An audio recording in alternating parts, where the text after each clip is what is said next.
In this video, I'm going to share with you 12 of the most popular historic attractions in Philadelphia. The perfect place to begin a historic stop and tour would be here on the Independence National Historic Park grounds. And the best place to start would be the Independence Visitor Center. This center has all the information you will need to get around the local area, mostly by foot, to see all the historic sites of how this country was founded. And a little quick note here, if you have plans on going to the Independence Hall, you know, that building that's on the back of a $100 bill, that place is about a block away from here, and there's only two ways to enter. Either you get a part of a paid tour group, or you get free tickets, which are timed, giving you certain times of the day you can get in, depending on the crowd, at the Independence Visitor Center. There's no charge for this. Your next stop, very close by within walking distance, is the Liberty Bell Center. This bell was originally commissioned in 1752 and was made in London, England. Shipped here later after it was done, and there's two other ones that were cast here in America since. This bell originally hung in what was called the Pennsylvania State House, which was renamed later as Independence Hall. The owner of the bell happens to still be the city of Philadelphia, who paid for the original casting, and it's on loan permanently to the National Park Service. The crack came from the first time it was ever rung. Very well known story, and the other two bells that were cast here were used to call people to meetings at the Independence Hall. This building is controlled by the Park Service, and they also have rather nice tours they hold here, and a lot of the original furnishings, seats, chairs, and tables are still on display. Your next step would be to the west wing of Independence Hall.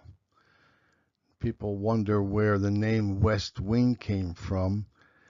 This is the name of the building that's attached to Independence Hall, and the West Wing was adapted at that time for use for more office space, more than anything else. This place has phenomenal exhibits, and it displays surviving copies of the Declaration of Independence, the Articles of Confederation, and the Constitution of the United States. By the way, you don't need a ticket to visit the West Wing either. In addition, what you'll see there is an Independence inkstand.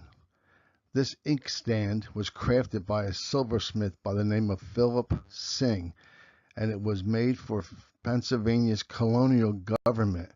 It's also the one they believe was used to sign both the Declaration and the Constitution.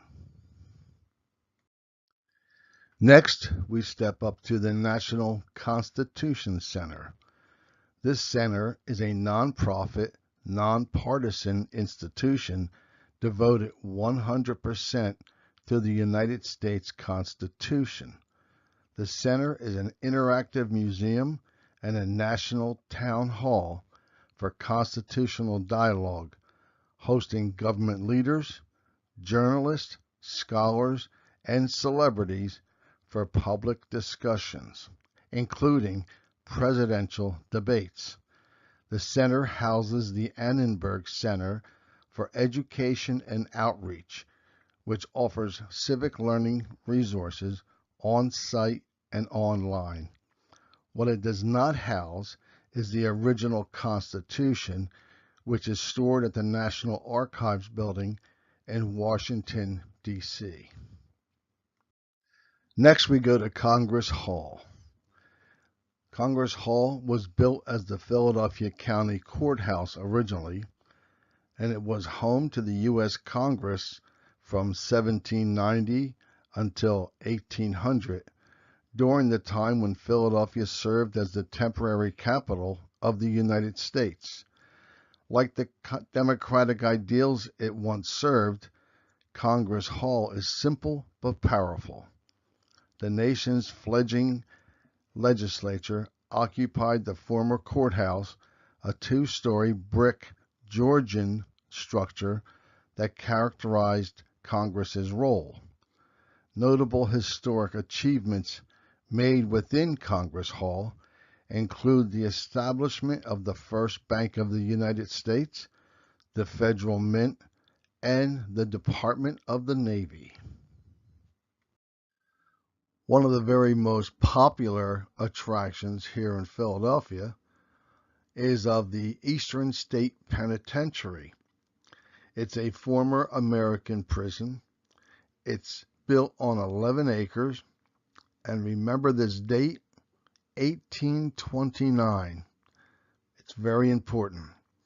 The penitentiary refined the revolutionary system of separate incarceration first pioneered at the Walnut Street Jail in Philadelphia, which emphasized principles of reform rather than punishment.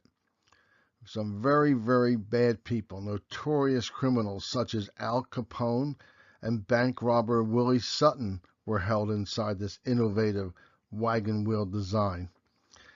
At its completion, the building was the largest and most expensive public structure ever erected in the United States, and it quickly became a model for more than 300 prisons worldwide. The prison is currently a U.S. National Historic Landmark, and it's open to the public as a museum for tours 7 days a week, 12 months a year, from 10 a.m. to 5 p.m.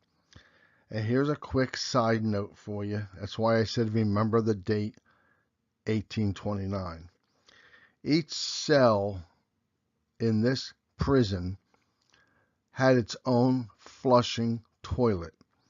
That's about 50 or more years before the White House had its own flushing toilets, and about 100 years or so before most American homes had their own flushing toilets.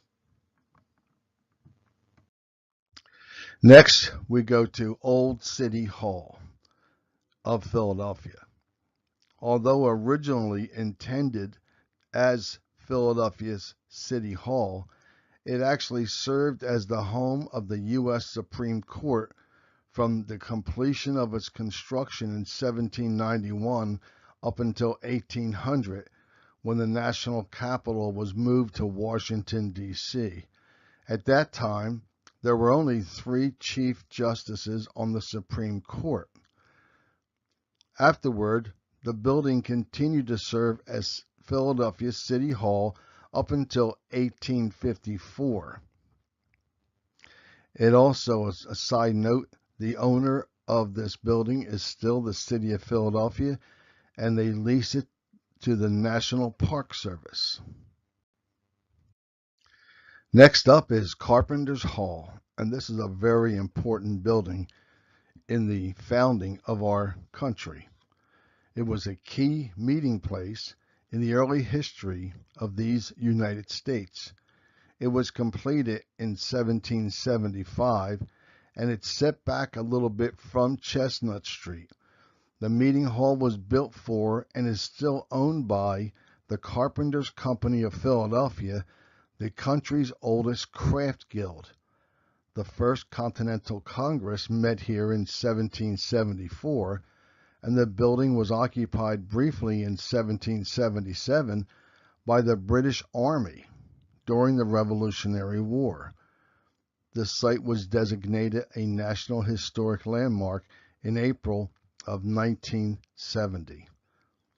Today, Carpenters Hall is free to the public, visited annually by more than 150,000 tourists from around the world. The structure still serves the purpose for which it was built, a meeting place for the Carpenters Company and their union meetings. Next up is the Museum of the American Revolution. And this is a very new building, only a couple of years old, and very important for the history. The Museum of the American Revolution is a Philadelphia museum dedicated to telling the story of the American Revolution. It was opened to the public on April 19th of 2017, which the anniversary of the first battle of the war, Lexington and Concord, was on April 19th, 1775. The museum owns a distinguished collection of several thousands of objects, including artwork, sculpture, textiles, weapons, manuscripts, and rare books from that era. They have permanent and special exhibition galleries also. This museum serves as a portal to Philadelphia's other revolutionary landmarks, enriching the existing heritage community and making Philadelphia an engaging and authentic destination for those interested in discovering America's true founding. Next up is the Betsy Ross House. If you took the time to read the description of this video, you'll understand more clearly what is being said here. The Betsy Ross House is a landmark purported to be the site where the seamstress and flag maker, Betsy Ross, lived when she sewed the first American flags. The origins of the Betsy Ross myth trace back to her relatives, particularly her grandsons, William and George Canby, and the celebrations of the centennial in 1876. Evidence for the precise location of Ross's home came from verification provided only by several of her family members, although the best archival evidence indicates the house would have been adjacent to the one that still stands today.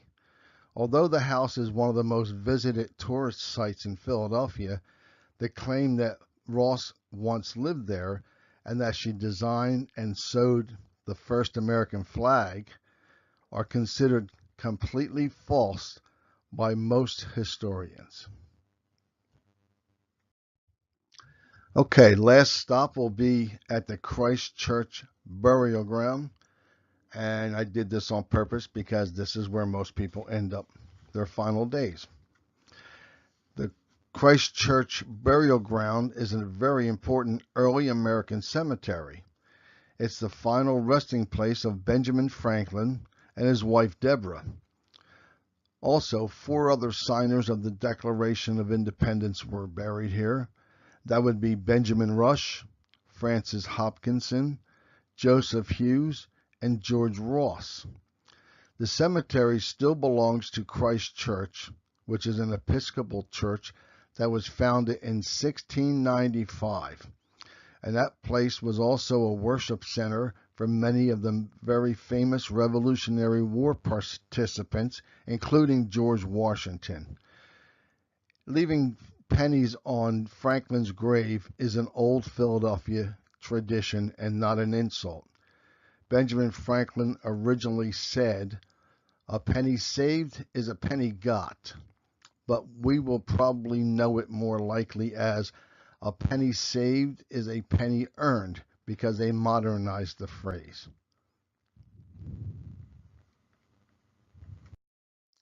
Okay, and this concludes our tour of the 12 most popular historic attractions in Philadelphia. Our goal was to provide some education, information, and entertainment to you, and we hope you enjoyed the video. If you did like it, we would appreciate it if you clicked the like button. If you would like to see more of our videos that we are working on from around the world, I would appreciate it if you would subscribe. And thanks very much again.